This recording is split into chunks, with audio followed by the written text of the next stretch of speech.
The by-elections in Karnataka were necessitated following the demise of senior Congress MLAs H. Meti from Bagalkot and Shamanur Shivashankarappa from Davanagere South. Prominent candidates in the Bagalkot battle, including BJP's Veeranna Charantimath and Congress Umesh Meti, exercised their franchise by casting their votes at designated polling stations.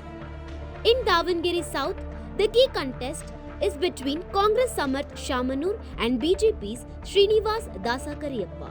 According to the Election Commission of India, Bagalkot recorded a voter turnout of 65.68% till 5 pm, while Davanagere South saw a turnout of 63.04% during the same period. The polling reflects active participation from voters in both constituencies as they decide the political future following the passing of the two senior legislators.